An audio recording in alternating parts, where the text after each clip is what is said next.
ये चीज तो आप सबको पता है कि जब अफगानिस्तान अभी तालिबानियों के कब्जे में नहीं आया था, तब अमेरिका और रशिया दोनों देश तालिबान के साथ लगातार नेगोशिएट कर रहे थे। कई सारी पीस टॉक्स चल रही थी, कभी कतर की राजधानी दोहा तो कभी रशिया की राजधानी मॉस्को। ये सारे देश अपने अपने पैसों पर तालिबानी लीडर्स को 5 स्टार होटल्स में स्टे करवा रहे थे और BMW मर्सिडीज में घुमा रहे थे। तालिबान रूल आने से पहले का जो भी घटनाक्रम हुआ, उसमें सबसे इम्पोर्टेंट था दोहा एग्रीमेंट, जो कि अमेरिका और तालिबान ने आपस में साइन किया था। यहाँ पर नोट करने वाली बात है कि जब अमेरिका ने तालिबानियों के साथ दोहा एग्रीमेंट साइन करने से पहले कई सालों तक नेगोशिएट किया, उस समय दोनों पक्षों के बीच कई सारी टर्म्स एंड कंडीशन आई थी और कई लेवल की बातचीत चली थी। वहीं साइडलाइंस पर रशिया भी तालिबान के साथ ट्रायोका और ट्रायोका प्लस फॉर्मेट में कई सारी मीटिंग्स कर रहा था। तब जाकर कई सारी मीटिंग्स के बाद फाइनली डोनाल्ड ट्रंप के कार्यकाल में 29 फरवरी साल 2020 में दोहा एग्रीमेंट साइन हुआ था। तालिबान के ऊपर क्योंकि हमेशा से ही पाकिस्तान का होल्ड रहा है, इसलिए ना अमेरिका और ना ही रशिया, दोनों देशों ने तालिबान के साथ अपनी कंसल्टेशन के दौरान भारत को इंक्लूड किया था। जबकि रशिया तो हमारा कितना पुराना अलाई है और डोनाल्ड ट्रंप वो तो प्रो इंडिया थे। लेकिन आज जब अफगानिस्तान को तालिबान ने पूरी तरह टेक ओवर कर लिया है और तालिबान अपने किए गए प्रोमिसेस को पूरा नहीं कर रहा है, अब जाकर कई सारे देश अचानक से अफगानिस्तान मुद्दे पर भारत को इंपॉर्टेंस देने लगे हैं। कोई देश भारत में अपना इंटेलिजेंस चीफ भेज रहा है, तो कोई डिफेंस मिनिस्टर, तो वहीं कुछ देश भारत में अपने नेशनल सिक्योरिटी एडवाइजर्स को भेज रहे हैं। बस इसी बात पर भारत ने खास तौर पर अमेरिका से नाराजगी जताई है।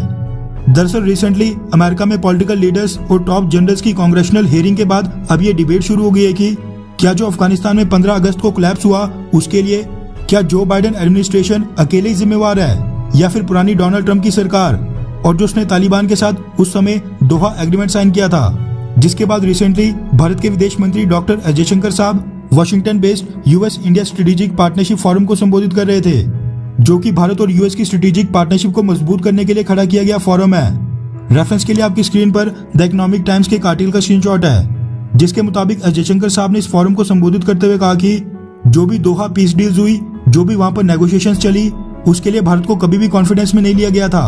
अभी भी स्थिति साफ नहीं है कि क्या ये नई तालिबानी सरकार अफगानिस्तान पर कैसा शासन करेगी। हम इस बारे में चिंतित हैं, लेकिन हमें समय निकालकर अध्ययन करना पड़ेगा।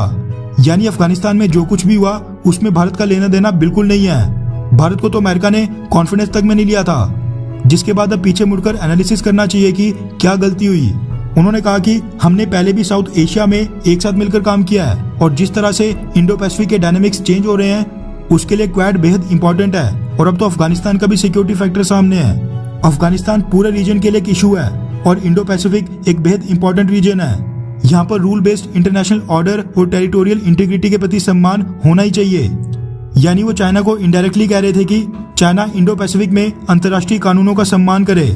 डॉक्टर अजय शंकर साहब ने आगे कहा कि चाइना के साथ भी भारत के बहुत ही महत्वपूर्ण संबंध है और क्वाड किसी के भी विरोध में नहीं है। हमें इस पर नेगेटिव अप्रोच लेकर नहीं चलना चाहिए और इंटरनेशनल ऑर्डर का सदस्य होने के नाते हमें चाइना की मूवमेंट का आंकलन करना है और फिर उसके हिसाब से अपने इंटरेस्ट में रिस्पॉन्ड करना है। उन्होंने कहा कि क्वाड किसी के भी पर्सनल इंटरेस्ट के लिए खड़ी की गई गैंग बिल्कुल नहीं है। यानी डॉक्टर अजय शंकर साहब चाइना को एक तरह से एश्योरेंस दे रहे थे कि क्वाड चाइना के खिलाफ बिल्कुल भी नहीं है। खैर, वैसे आपको क्या लगता है कि क्या भारत को भी अमेरिका, ब्रिटेन और ऑस्ट्रेलिया की ऑकस मिलिट्री लाइंस को ज्वाइन कर लेना चाहिए, हाँ या फिर नहीं? नीचे कमेंट करके अपनी राय जरूर बताएं।